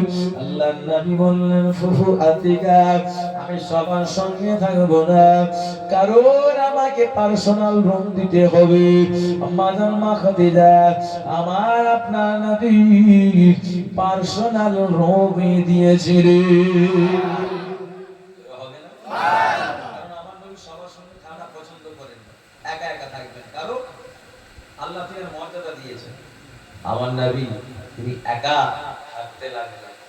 আমার নবীকে সেই খাদিজা কথাবার্তা বললেন, দেখলেন যে না, এই আল আমিন এর কথাবার্তা, এর চালচলন একবারে মাধুর্য, এতে আমাদের মনটাকে মুগ্ধ করে ফেলি। তাহলে এই বাণিজ্যের ভিতরে হেড অফ দা ডিপার্টমেন্ট হলো আল আমিন। একবার জোরে বলুন। আমার নবীকে এই দলে 1 নম্বর আপনার সিক্রেটারি করে ফেলল। এমন সময় দেখা যায় আমার নবী কে মা খাদিজা সিরিয়ায় বাণিজ্যের জন্য পাঠালেন, একদম লোকজন নিয়ে মাল সামান নিয়ে সিরিয়ায় পাঠালেন। সিরিয়ায় যখন বেরোলে, আর খাদিজা একটা দাসী ছিল, তার নাম ছিল মাইসরা। এই মাইসরাকে বলে, মাইসরা সদা সর্বদা আল আমিনকে তুমি দেখভাল করবে। ঠিক আছে। তারা গেলেন, সিরিয়ায় গিয়ে পৌঁছালেন। সিরিয়ায় ব্যবসা বাণিজ্য হচ্ছে, আমার নবী গিয়ে যে হাজির হয়েছে, সাথে সাথে দেখা যায় সিরিয়ার জমিনে সমস্ত দোকান খালি করে দিয়ে আমার নবী কাফেলায় এসে সবাই হাজির, সমস্ত মাল সামান আমার নবীকে দেখে আর সবাই ক্রয় করে নিয়ে চলে যায়। একবার জোরে বলুন। লোকজন অবাক। আবু বকর চলে আসলেন। আবু বকর এসে দেখছেন, আরে আমার তো বাল্য জীবনের বন্ধু মুহাম্মদ এসে হাজির হয়েছে। একবার জোরে বলুন। আবু বকরের সঙ্গে কথোপকথন করলেন, এ আমার নবী যতদিন সিরিয়ায় যাননি তার পূর্বে আবু বকরের মর্যাদা সবাই দিত, আবু বকরকে দেখে সবাই খুশি থাকতো, এ আবু বকরের জন্য সবাই মুগ্ধ ছিল। একবার জোরে বলুন। যখন আমার নবী গেলেন আবু বকরও হার মেনে গেলেন। একবার জোরে বলুন। ব্যবসা মাল সামান ক্ষণিকের মধ্যে আল্লাহ এমনি করে বিক্রি হয়ে যায়। সেখান থেকে কাফেলা নিয়ে খাদিজা বাড়ির উদ্দেশ্যে রওনা দিয়েছে। এমন সময় দেখা যায় বাবা সব কাফেলা নিয়ে আমার নবী খাদিজা বাড়ির উদ্দেশ্যে রওনা। মাইসরা কিন্তু দেখে আমার নবী যে আল কাসওয়া উটের উপরে সওয়ার হয়ে রয়েছে, পিছনে পিছনে মাইসরা রয়েছে। মাইসরা দেখতে পেলে আমার নবীকে আসমানে রোদ লাগতে দেয় না, মেঘগুলো আমার নবীকে ছায়া করে করে যায়। দুই দিকে লম্বা লম্বা খেজুর গাছগুলো আমার নবীর উপরে ঝুঁকে পড়ে যায়। ওই সোনার মানিকেরা মাইসরা এই অবস্থা খানা দেখে অবাক হয়ে গেলেন, কি ব্যাপার, আমাদের দিকে তো এরকম গাছপালা আসে না, মেঘ ছায়া করে না, আমাদের লিডার আলামিনকে এমনি করে গাছপালাও যেন এইরকম ছায়া করে করে যায়। মাইসরা কিন্তু মুচকি মুচকি হাসে। আমার নবী বুঝতে পেরেছে। আমার নবী মাইসরাকে বললেন, মাইসরা তুমি তাড়াতাড়ি চলে যাও, মনিবা খাদিজাকে রান্না বান্না করে রাখতে বলবে, বলবে সিরিয়া থেকে কাফেলা রিটার্ন আসছে। মাইসরা দ্রুত গতিতে গেলে মা খাদিজাকে বললেন, এই ব্যাপার রান্না বান্না করুন, কাফেলা চলে আসছে। মাইসরা বললেন, মনিবা খাদিজা একটা কথা আপনাকে বলবো। খাদিজা বলছেন, কি বলবি? বলছে, শুনুন, যিনি যিনি আজকে আমাদের এই ব্যবসা main leader, head of the department, সত্যি সত্যি কিছু দৃশ্য দেখতে পেলাম, উনি কেমন বলুন তো? খাদিজা বলছেন, কেন, কি হয়েছে? বলছে, আমি পিছনে পিছনে আসছি না, দেখছি আমাদের রোদ লাগে, ওনাকে আসমানের মেঘ যেন ছায়া করে ঘুরে যায়। জোরে বলুন। মনিবা খাদিজা শুনুন, দেখলাম ওই আল আমিনকে দুই ধারে লম্বা লম্বা খেজুর গাছগুলো ঝুঁকে ঝুঁকে পড়ে যায়। একবার জোরে বলুন। এই দৃশ্য দেখতে পেলাম। খাদিজা বলছেন, আমি সেদিন দেখেছিলাম যেদিন আমার বাড়ি আসে ছাদের উপর থেকে, আর মাইসরার কথাটাও মিলে যায়, তিনি সত্যি আখেরি জামানার নবী। একবার জোরে বলুন। আমার নবী যখন কাফেলা নিয়ে চলে আসলে, এসে আমার নবী আম্মাজান খাদিজাকে বাণিজ্যের সমস্ত হিসাব দিলেন। মা খাদিজা আরো অবাক হয়ে গেলেন, আরে এর আগে আমি কাফেলা পাঠিয়েছি, ব্যবসা এত লাভ দেয়নি, তারা লাভের টাকা মেরে নিয়েছে, কারণ আল আমিন বাণিজ্যে গিয়েছে, অনেক অনেক গুণে আমাকে লাভ এনে দিল। একবার জোরে বলুন। এতে আল আমিন কোনো টাকা লুকাই না। কি গো, আমাদের মধ্যে নেই এরকম লোক? হ্যাঁ, কেউ যদি মুন্সি থাকি, মুন্সি মুন্সি মানে জানেন? হ্যাঁ, ভালোই বুঝে। কেউ যদি মুন্সি থাকি, কি করব? বাজারের টাকা মেরে মেরে পকেটে ভরবো। বলছে এক্সট্রা ইনকাম আমাদের অনেক, কিন্তু তুমি তো মানুষের হক মেরে খাচ্ছ। হ্যাঁ, খাবার ভালো দিচ্ছ না, হক মেরে খাচ্ছ, এটা জায়েজ হবে? কখনোই জায়েজ হবে না। এরকম অনেক রয়েছে। কেউ কাউকে কেসিয়ার রাখলো, হিসাব উল্টা পাল্টা করে বুঝিয়ে দিল, কিন্তু আমার নবী সঠিক হিসাব দিয়েছে। মা খাদিজা অত্যাধিক লাভবান হলেন। একবার জোরে বলুন। মা খাদিজা দেখলেন ইনি সত্য। আমি মনে করেছিলাম আমার দুটো স্বামী, দুটো বিবাহ, এই প্রথম বিবাহ হয়েছিল আব্বাসের সঙ্গে, তার সঙ্গে আমার আল্লাহ ঘর সংসার করতে করতে দুটো বাচ্চা দিয়েছিল। তারপরে ওই স্বামী আব্বাস ইন্তেকালের পরে দ্বিতীয় বিয়ে হয়েছিল আতিকের সঙ্গে, তার সঙ্গে বেশি দিন সুখময় হলো না, আতিক ইন্তেকাল হয়ে গেল।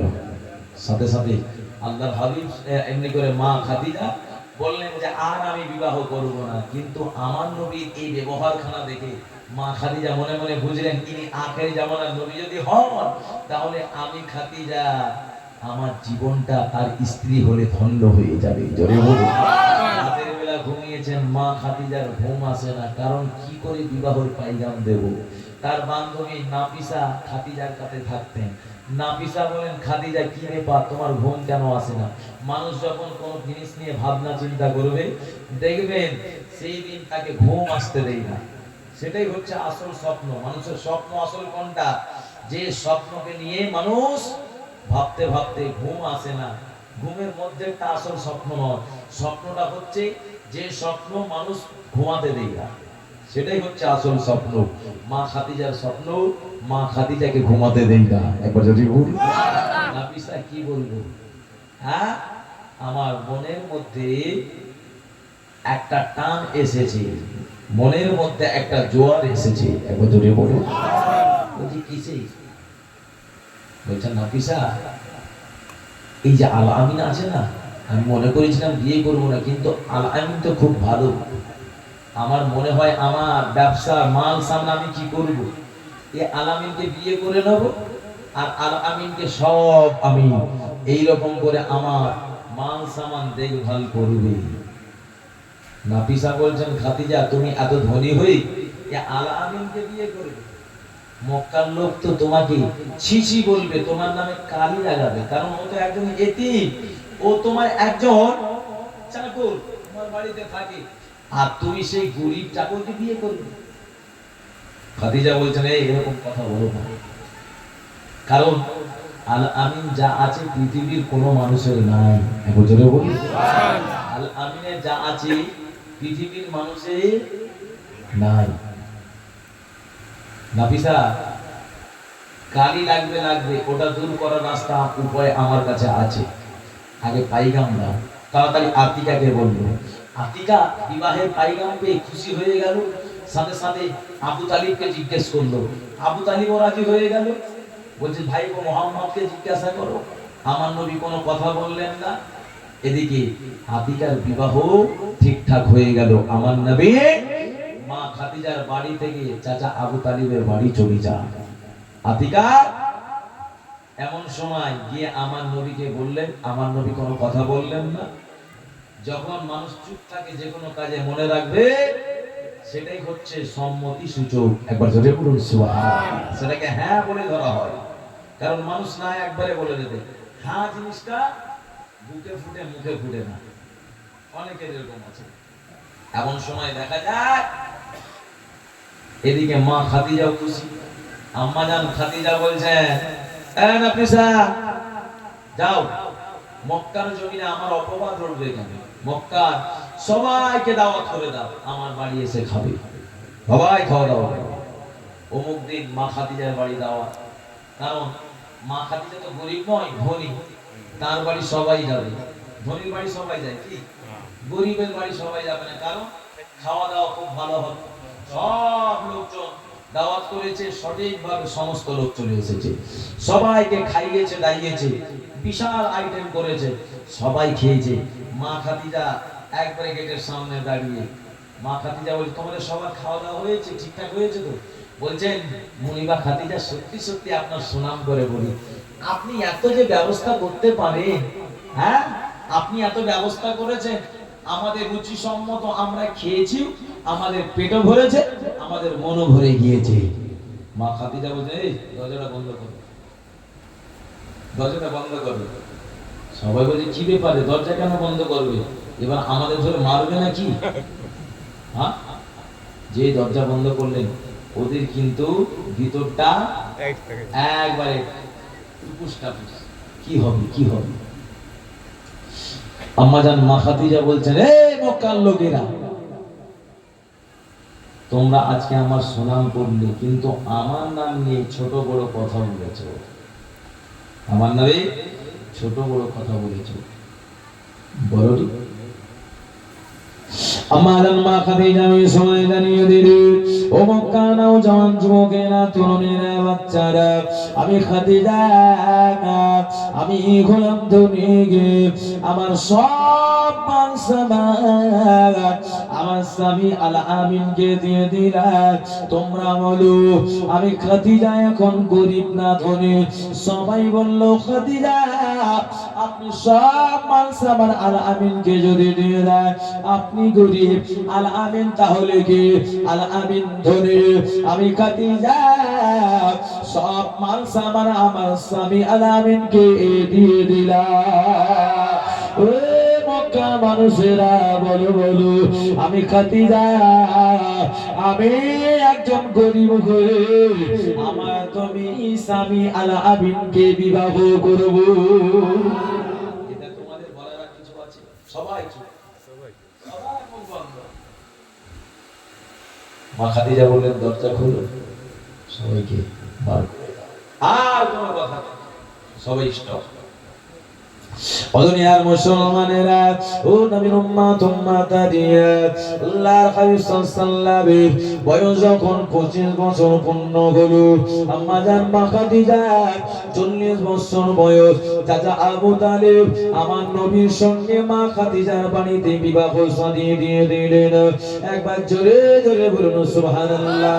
সেই বিবাহতে আম্মা জানের এমনি করে মহারানা আমার নবী দিয়েছিলেন, মা খাদিজার এমনি করে বাবা দিয়া করে ডাউন। ও নওজওয়ান যুবকেরা, তরুণীরা, বাচ্চারা, সেই দিনে মা খাদিজা আমার নবীকে বলেছিলেন, ও আমার স্বামী, আমার জামাল সামান টাকা পয়সা সমস্ত কিছু আপনার পদতলে দান করে দিলাম। ও আমার স্বামী, আর আমি আপনাকে অর্ডার করবো না, হুকুম করবো না, কারণ আজকে আপনি আমার স্বামী। আল্লাহ আপনার মর্যাদা দিয়েছে, কুরআন মাজিদে আল্লাহ জানিয়ে দিলেন, আর রিজালু কাওয়ামুনা আলান নিসাই। আমার আল্লাহ মহিলাদের কাছে পুরুষদেরকে সম্মানের পাত্র করেছে।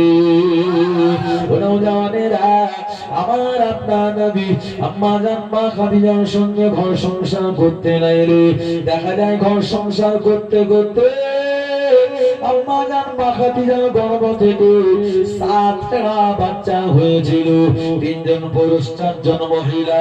একবার জোরে জোরে বলুন সুবহানাল্লাহ। ও নবীর উম্মতেরা, আল্লাহ নবীর বয়স যখন 35 হয়ে যায়, ওই সময় দেখা যায় আমার আপনার নবী মক্কার জমিনে বিশাল দুর্ভিক্ষ দেখা দিয়েছিল। ওই দুর্ভিক্ষের কারণে খানায় কাবা বাইতুল্লাহ শরীফে একটা প্লাবন এসেছিল, যে প্লাবনের কারণে মক্কার জমিনে দুর্ভিক্ষ অভাব অনটন দেখা দিয়েছিল। খানায় কাবা বাইতুল্লাহ শরীফে পানি লেগে খানায় কাবা আর দেওয়ালগুলো শ্যাতলা হয়ে যায়, আকৃতি পরিবর্তন হয়ে যায়। কি গো, পানি যদি দেওয়ালে জমে থাকে শ্যাতলা শ্যাতলা ভাব হয় না? দেখেই বোঝা যায়। ঠিক আছে, তাহলে আমরা কি করি? দেওয়াল যখন খারাপ হয়ে যায়, পকেটে টাকা, তো আমার দেওয়াল কেন খারাপ থাকবে, বাড়িটা চকচকিয়ে। মক্কার লোকেরা বলছেন যে খানাই কাবা বাইতুল্লাহ শরীফ এই অবস্থা, তাহলে একটু নির্মাণ করতে হবে। কিভাবে? বলে সুন্দরভাবে করা হোক, ভেঙে দিই। এই ভেঙে দেওয়ার পরে আমরা খানাই কাবা বাইতুল্লাহ শরীফ সুন্দর করে গড়ব। দাম তোলা হলো। মসজিদ আমরা করি, মাদ্রাসা করি, আমরা দাম তুলি না? কি দাম তুলি না? আমরা দাম তুলি। দাম যখন আমরা তুলি, আমরা আল্লাহর ওয়াস্তে দিই, সবাই দিচ্ছে, আর সবাই বলে এই হারাম টাকা কেউ দেবে না। আমরা যখন মসজিদের জন্য বলি হারাম টাকা কেউ দেবে না, সুদের টাকা